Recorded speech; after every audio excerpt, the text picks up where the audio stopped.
ఒక పక్క కాళేశ్వరం విషయంలో హరీష్ రావు, సంతోష్ రావు అవినీతి అనకొండల్లా వ్యవహరించి పార్టీకి ఈ పరిస్థితి తెచ్చారని విమర్శించడంతో బీఆర్ఎస్ నుంచి సస్పెన్షన్ కు గురైన కవిత మరోపక్క అన్నకు వెన్నుదన్నులా నిలిచి కాలికి బలపం కట్టుకుని పాదయాత్ర చేసి వైసీపీని బలోపేతం చేసిన చెల్లినే నువ్వెంత అని పార్టీ నుంచి బయటకు గెంటేసిన సొంత అన్న.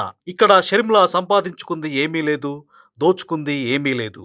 అక్కడ కవిత చేసిన స్కామ్ హరీష్ రావు, కేటీఆర్ స్కాముల కన్నా పెద్దదీ కాదు. కాని ఎందుకో ఇద్దరు చెల్లెళ్ళు చాలా దారుణంగా సొంత పార్టీ సోషల్ మీడియాలోనే ట్రోలింగ్ కు, వ్యక్తిత్వ హననాలకు గురయ్యారు అనడం కన్నా సొంత అన్నలే వారి మీడియా ఛానళ్ల ద్వారా ట్రోలింగ్ చేయిస్తున్నారని బుర్ర ఉన్నవారు ఎవరికైనా స్పష్టంగా అర్థమవుతోంది.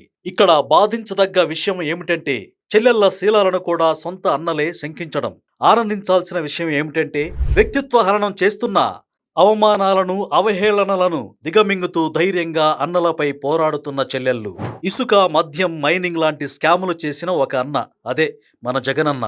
మరో అన్న, అదే మన కేటీఆర్ అన్న. బావ హరీష్ రావుతో కలిసి కాళేశ్వరం భూ దోపిడీలు, కమిషన్లు, హైదరాబాదులో వసూళ్లు, ఆఖరుకు గొర్రెల పేరుతో కూడా స్కాములు చేసి తెలంగాణను అడ్డగోలుగా లక్షల కోట్లు దోచుకుంటే చెల్లెళ్లకు మాత్రం అవమానాలు, నిందలు, వేధింపులే మిగిలాయి. ఏదేమైనప్పటికీ షర్మిలకు కనీసం తల్లి విజయమ్మ అండగా నిలిస్తే కవితకు తండ్రి కేసీఆర్ అండగా నిలవకపోవడం కొంచెం బాధాకరం.